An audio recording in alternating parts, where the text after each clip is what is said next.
xarunta degmada Xamarjab ee gobolka Banaadir ayaa lagu qabtay tartan ay bulshada reer Xamarjab ku muujinayeen bandhig ka turjumaya hidaha iyo dhaqanka suuban oo ay Soomaalidu caan ku tahay iyo sidoo kale dalagyada kala duwan ee dalkeena ka baxa. Bandhig dhaqameedkani waxaa ka qayb galay gudoomiye ku-xigeenka maamulka maaliyadda gobolka Banaadir mudane Ibrahim Cumar Mahadalla Ibrahim Dheere, maamulka degmada, ururka haweenka gobolka Banaadir iyo sidoo kale mas'uuliyiin kala duwan.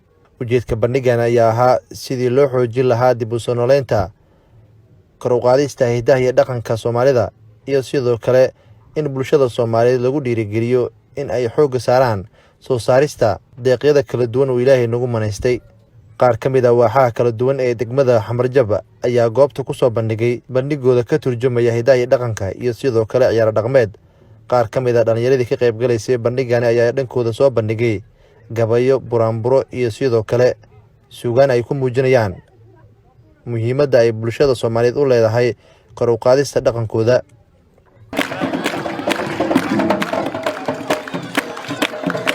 Gudoomiyaha degmada Xamarjab ee gobolka Banaadir ayaa ka warbixiyay muhiimadda barnaamijkani. waxaan ugu talagalnay mudanayaal maadaama tiyaatarkii qaranka amarkii madaxweynaha Islaaqaan lagu dhisay gabagaba marayo inaan u diyaar garowno aan noqono degmadii ugu horeysay ee furta tiyaatarka. waxaan u diyaar garoobaynaa sida arkaysaan inaan ka mid noqono dhammaan bulshada Soomaaliyeed ee u diyaar garoobaysa degmadii ugu horeysay ee barnaamijkaas furtay inaan noqono rajaynaa. waxaan kaloo rabnay inaan isdhexgal sameeyno bulshadii isku barno isla markaana aan soo saarno haween dhalinyaro iyo cirow hadla oo aan aamusin sheega dadka dhibaatada ku haya guryaha ku jira ee aan la sheegin inaan soo bandhigno sheegno iska soo saarno isla markaana aan muujino sidaan diyaar ku nahay horumarka iyo nabadda ka socda guud ahaan dalka gaar ahaan magaalada Muqdisho. Gudoomiyaha ururka haweenka gobolka Banaadir Jawaar Barqab ayaa dhankeeda ka hadashay doorka ay haweenka Soomaaliyeed ku leeyihiin dib u soo noolaynta dhaqanka. annaga haddaan nahay haweenka si gaar ah ayaan kaaga mahadcelinaynaa waayo waxaa tahay midkiina ilowsiiyey tiiraanyo aad u xanuun badan. intaa kadib sharafay noo tahay in munaasabaddan maanta la isugu yimaado taas oo ah noolaynta dhaqanka iyo hidaha.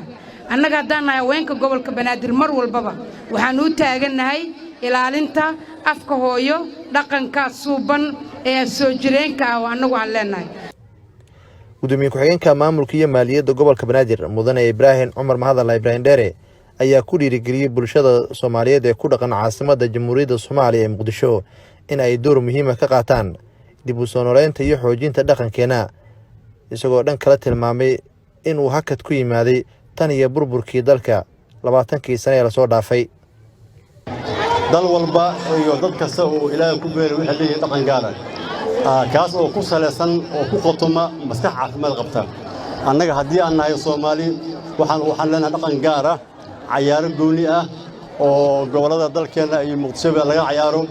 ciyaaraha sida gooni ah annaga u leenahay waxaa kamid ah dhaanto, wiilsaqo, kabeebe, bullo, jiifdheer, birey, guurow, wareyshaga maxamed كبوبي